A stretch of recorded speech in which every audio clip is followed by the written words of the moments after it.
Hello and welcome to First Friday Fertility Live. I'm Dr. Preston Perry, and this is going to be the coronavirus discussion for things. This is a dramatic time. I know many of you are sequestered at home and having trouble getting out, and of course, we're even going to be at a point where we have. The what's it called, where people are sheltered in place for things. And so I really appreciate all of you tuning in. By the way, we had to change a few things around, so let me know if you can't hear me or anything is going on and that there's any difficulty with the recording.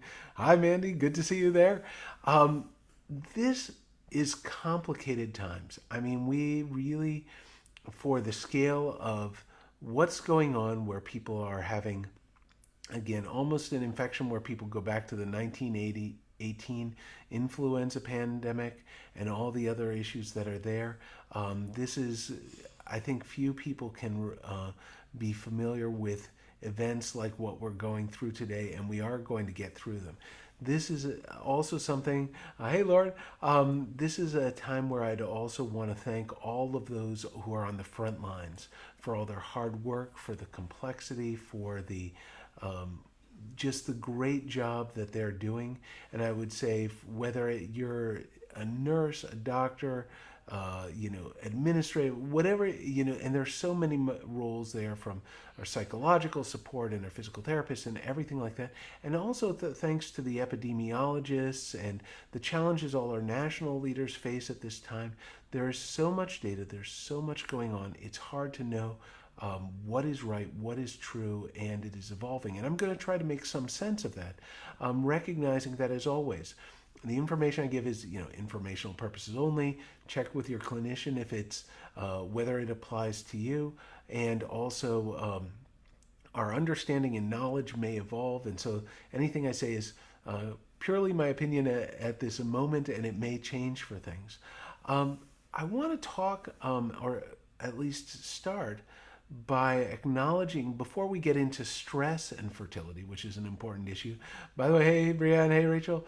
I won't, before we get into stress and fertility, because these are obviously stressful times for people, I want to talk a little bit about the where COVID is and where it's headed, how that affects us as a society, what it also means for fertility, how it affects psychology. There are a lot of things going on for this that I don't think have been well explained, or people are just looking at some of the smaller pieces without entirely addressing the big picture. Hey, Allison. Hey, Vicky. Amazing people right there working on front lines, by the way, I should say, for Allison. Um, in terms of something I've said to a few of the people who've been here, I think we need to look at COVID 19 or coronavirus in a different way. Thank you, Louise. Um, I want to talk about where we are as a society for the infection. Right now, you've had about 250,000 infected people in the US and 1,200 Mississippians. I want to talk about how that's going to change in the coming weeks and months. And I want you to imagine, and not say necessarily that it will be this bad, but let's imagine that instead of 2,500 people, 2,500,000 in the 250,000, there we go, in the US, and 1,200 in Mississippi. Let's say it's 100 times that. That it's 25 million in the US, or 120,000 in Mississippi. This would be catastrophic. There would be, again, tens of thousands dead nationally, and certainly thousands in Mississippi, which would be horrible. Um, if we go into a month from now, in those settings, we go into a lockdown, there's martial law, everyone is sequestered in place, and nobody exits, and we're in our houses purely for a month. They did this experiment in Vo, Italy, by the way, where they found that of the population of 1,200 there, about 1.5% of people were infected without symptoms, 1.5% were infected with symptoms, and they shut down for a month, and they completely stopped spread. But here's where this gets interesting, and where we have to be thinking about for the long term, is if that happens, and a month from now we go in lockdown, and a month after that we emerge. 2 months from now, if it's again 2.5 million or 25 million infected in the U.S. at that time, and it's completely stopped, it still means out of the 330 million in America, there will still be 300 million more who are susceptible, over 90% of the population. If we have 1,200 Mississippians and it becomes 120,000, it means that there will still be 2.9 million Mississippians who are still susceptible in 2 months. The reason I'm starting to talk about it in this way is I truly hope this is not the case, and I thank everyone out there who's flattening the curve. But ultimately, this means that this virus isn't going away, that we have to think about this for the long run for things. We think about COVID as something where it only goes away in 3 circumstances, and none of them are entirely likely. The first is that way that COVID disappears is that we have a miracle. I am hoping and praying for one. I know that miraculous things happen, and we hear about these things online that maybe, chloroquine may be useful, or there are all these other things. I really hope that's the case. However, it's hard to plan life around miracles because they are a miracle because they aren't entirely predictable or within our control. The second way this ends is not by miracle, but a vaccine, although I would see a vaccine as a miracle too. I want to express some skepticism relative to what some people have said about vaccines. Some people have said that a vaccine is here within a year and a half or 2 years. COVID-19 or coronavirus is, by the way, from my background, I was a former infectious disease epidemiologist. I published New England Journal of Medicine by the age of 25 in virology. My master's thesis was on behavioral factors leading to viral transmission. I've been preparing for this for 25 years, you could argue. So I'm passionate about these issues. And by the way, again, as always on these things, I'm not speaking on the behalf of the government or any organization or anything like that. I'm just trying to provide some general informational knowledge and perspective. If vaccines are really hard to do, and even for meaningful things, you look at Ebola. Ebola is serious, it's scary. They've been working on a vaccine for over 3 years before they finally got one last year. You look at HIV. HIV is serious, it's scary. And also an RNA virus, both Ebola and HIV are RNA viruses. They still don't have a vaccine for HIV, and we know how much of a meaningful issue that is. And COVID is an RNA virus. If it took 30 years for Ebola plus, and they still don't have one for HIV,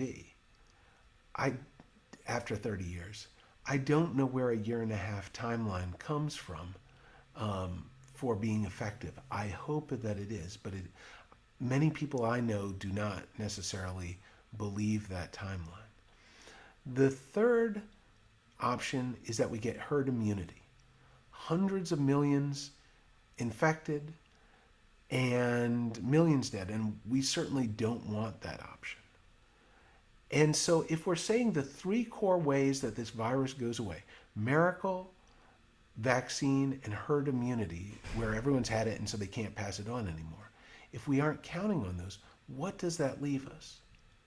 And what that leaves us with is what is being done right now in Asia, where you have people doing hand hygiene, social distancing, face masks, and that seems to really, really knock things back or down. It doesn't eliminate it, but what it means is it's a change in the social contract that we see actually are being a bit more distant, are having masks, things like that is a way of being polite and protecting others. It is hard for us as an individualistic society that values autonomy to change the social contract like that. But if that's the only thing that is imminently achievable, that actually gets coronavirus under control, short of, again, martial law and lockdown and things like that, I think that's more doable than anything else I've seen out there. It's not what I want, but I'm trying to say, how do we tackle this realistically? But if that ends up being the case, it means that and all four of those options I just gave, it means that coronavirus likely isn't going anywhere anytime soon. The first three options, again, Miracle can't necessarily predict or count on it to happen in a timeline we want. It's not in our hands. A vaccine, again, is 2 years seems ambitious, but many would say 5 or 10 at least. Certainly, it hasn't been done for HIV. And then herd immunity, again, would be horrific from how many millions infected and dead. We may have to change the social contract. But if we're doing it as changing the social contract, that also means this is long term. And how we think about our fertility, I think, is very important in that time. Because the thing is, I think we see a lot of people trying to move the goalposts. They're trying to say, okay, let's just shelter in place. I think Washington State, New York, a lot of them, they've had hard times where they've said, okay, we just have to do this for a week to flatten the curve, or 2 weeks. Okay, now it's 3 weeks. Okay, now it's beginning of April. Okay, now mid-April. Okay, now end of April and beginning of May. We do need to do something dramatic to bring it under control. I think certain urban areas have had a harder time than others, and there's geographic variation. So I, don't want to speak to what any health department is doing or any city or state. But ultimately, what happens when we emerge from that? We have to plan for the long run for all of this. And so these are really, really important issues.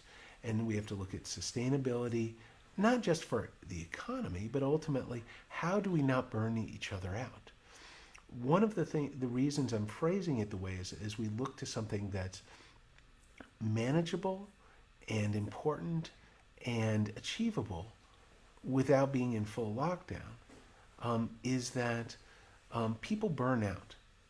What I think I've seen for psychologically for COVID is you have all these people who say, oh, it doesn't exist. And they have 0% of their guard up. And then some people say, well, maybe it exists. I'm not really sure yet. And they have 5% of the guard up. And then all of a sudden, COVID hits like a ton of bricks. And they're at 110% of having their guard up. And it's exhausting. And then they say, oh, well, it didn't do as much. And remember, it's going to take a while, even with doing all the advice, before it fully fixes.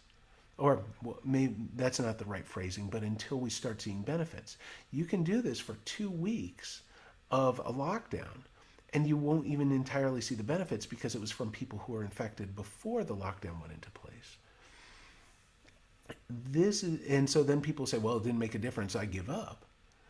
Rather than an extreme where people are saying, doesn't work, or it's not there, maybe it's there, oh my gosh, panic, and then, let's give up. If we say this is something this is called enabling factors, how we focus on what we do that really makes a difference in the here and now, that is the most sustainable, where you don't go 0%, 5%, 110%, 20% for your guard, but you're a steady 50, 60%. You're saying, I'm going to keep my hands clean. I'm not going to do the hand-to-face contact. I sent this out a bit ago where there's a picture of a human with a cone around his head, and the dog was saying, now it's your turn. Don't touch your face. I think we've got to work on that. I think we've got to, again, the masks from not so much protecting ourselves, but also protecting others in case we were infected and didn't know it. And of course, the social distancing. And then of course, being aware of temperatures and mapping out and getting more testing done to see who is infected and then starting to protect people.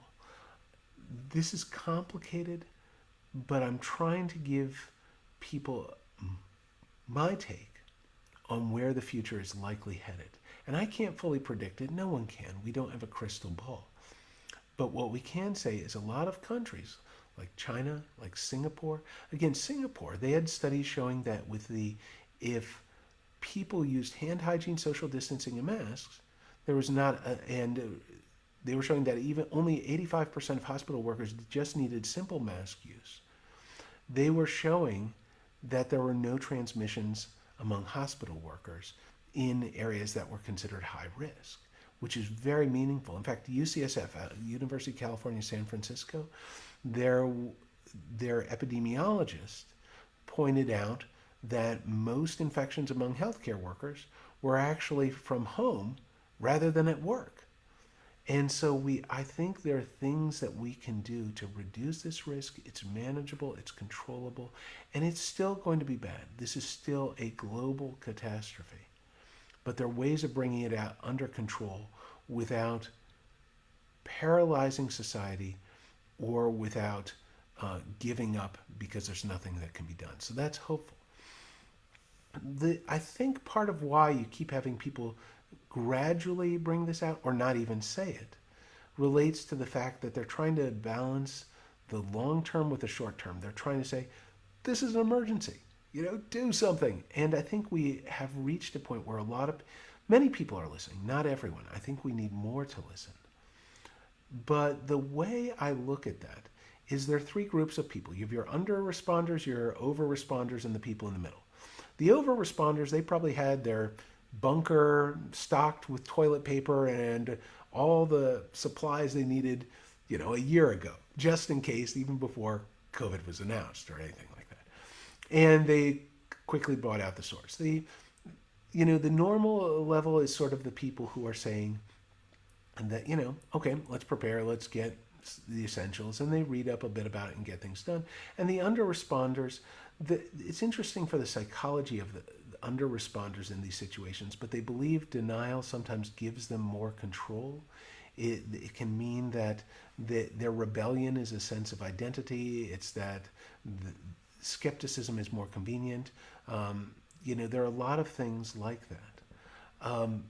Here's the thing. For our current thing with flattening the curve and emphasizing everything that for social isolation and staying in home, I think it's resonated with the first two groups, and the under responders, I think it's very hard to make a dent in it. And so now that we've had that response, now we can start looking at what do we do for all groups, and this is where you start having the wider state actions to target the under responders when the other two groups have already been acting appropriately. But again, that's sort of the psychology for this, and it's complicated.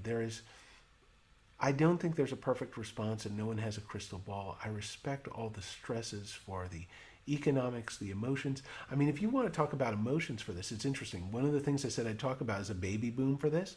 There probably is not going to be a COVID baby boom. I want to be very transparent about that. You look at September 11th. You check the medical journal Snopes.com. Okay, maybe not a medical journal.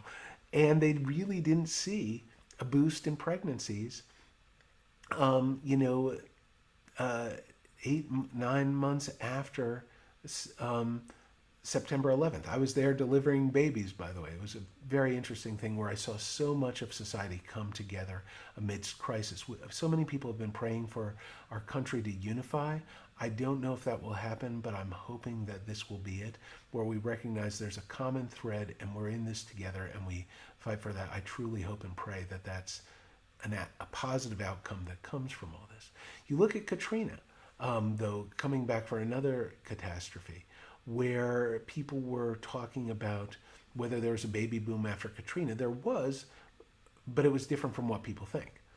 What happened with Katrina was you had all these people, they were terrified of everything going on and they were boarding up houses and they didn't have time to have kids from Katrina while it lasted. They just were hunkering down. And you find that actually for extreme crisis, a lot of people actually will just not have the energy or time to conceive.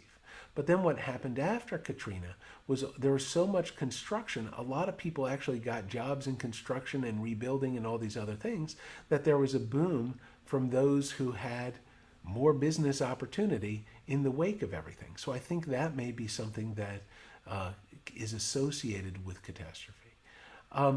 In terms of fertility, I'm not sure that being cooped up for a long time together, in the sense of a virus, will lead to a lot of pregnancies, 8.5, 9.5 months from now. In fact, what's interesting is you see some data out of China and other places where they're actually showing a 25 to 50% increase in divorce rates. People are getting, they've been working hard, they see each other from time to time, and, that is the right amount. And when they're really forced to spend a lot of time together, they say, do I really want to be with this person? And so it's very sad, but also interesting from an academic standpoint to see that actually there's been a spike in divorce rates with COVID. And I hope that all of you are in stable relationships that are supportive and nurturing, and that actually this is a time you grow closer and stronger without such issues.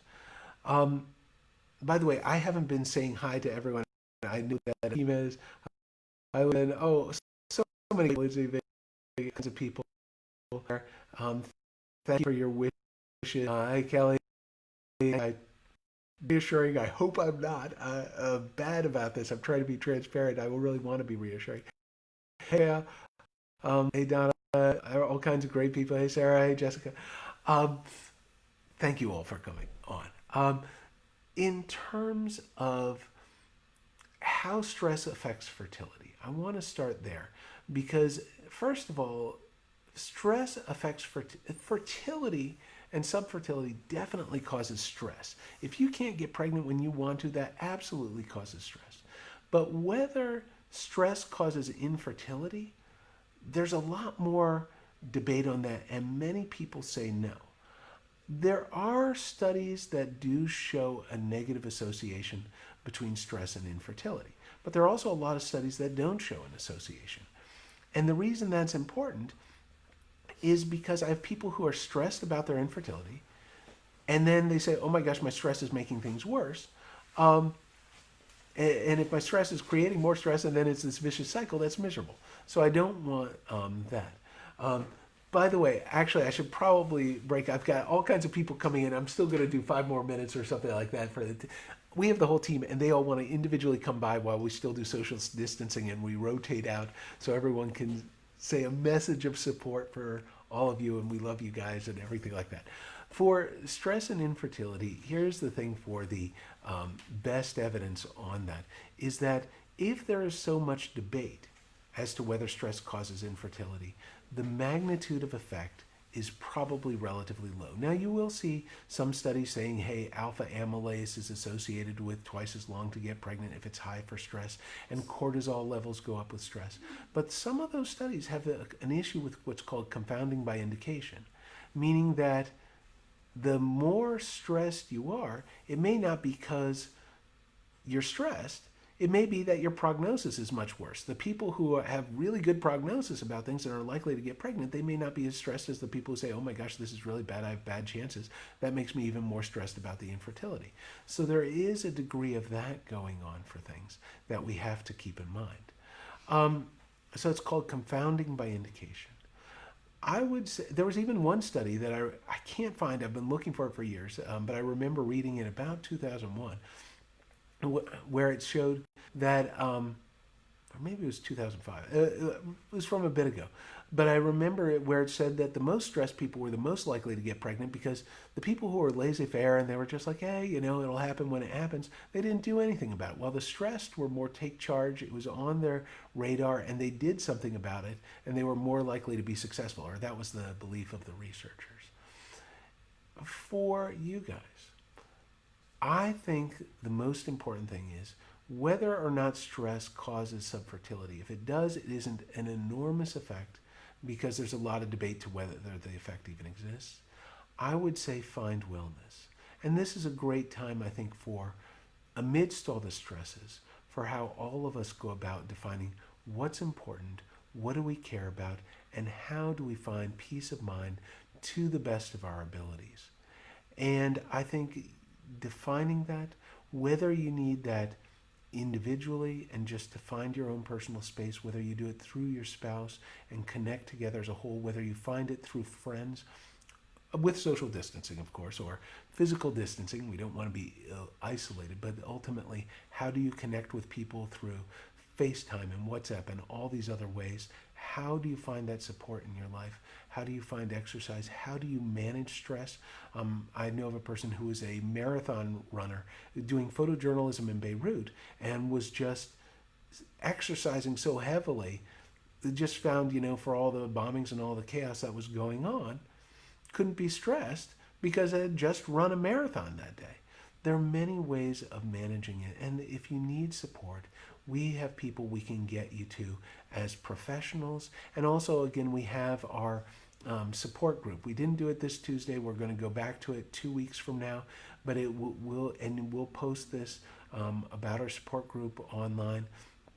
But ultimately, know that all of you are not alone, that your stress probably isn't causing your subfertility, that there are options, there are ways of making things move forward.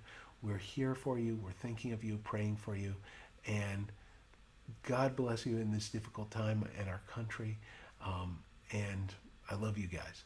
I'm going to also get everyone else to come by. We got to do the social distancing as we bring people in, but to wish also just some thoughts and hopes from everyone else on the team. So I'm going to move the camera around for a second here. Just a second. Let's move here. As you can see, I've got a mic so you guys can actually hear me. I'm normally very soft-spoken. Let's see. We can let's move this all back. There. Get this all so everyone can fit in as they come in for things. Okay, let's get that here. All right, come on in. Okay, Brittany, you go first. Hi. We miss those of you we haven't seen in a while. We hope you're staying safe at home. And please try not to be too stressed out about all this. And if you're getting too stressed out, just call and talk to us and we'll try to help calm you down. Okay. Come on in. Who's that? Cynthia, come on.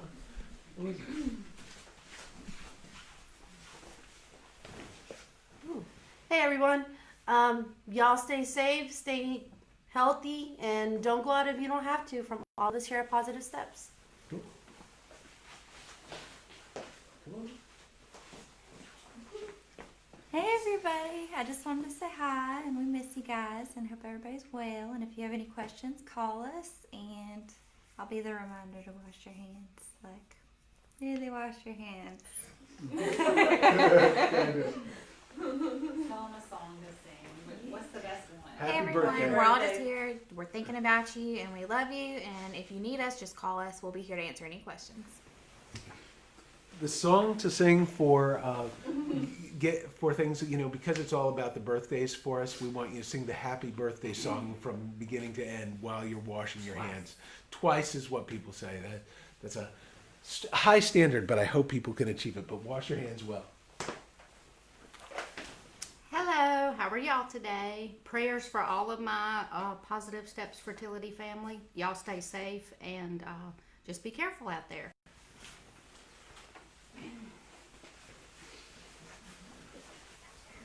Hey y'all, just want to say hey, thinking about everybody, and I hope everybody's staying well. Keep washing your hands, keep that distance, and we look forward to when things get a little bit more back to normal. Stay safe. Melissa, come on in. Thanks, Rob. All right. Hello, everybody. We are thinking of everyone. We're all in this together. Stay positive, stay safe, and be kind. Don't forget to be kind. We're all stressed, and we never know what somebody else's stress level is or what's going on in their life. So stay positive and be kind. We're thinking of you guys. Okay. Beautifully said. Thank you. And thank you all for tuning in. And again, we wish you a smooth time. We hope this ends quickly. And if there's anything we can help with or explain or do to make your life better, definitely let us know. I always say we can't fix what we don't know about. And we're just praying for you and everyone in our country. And thank you again.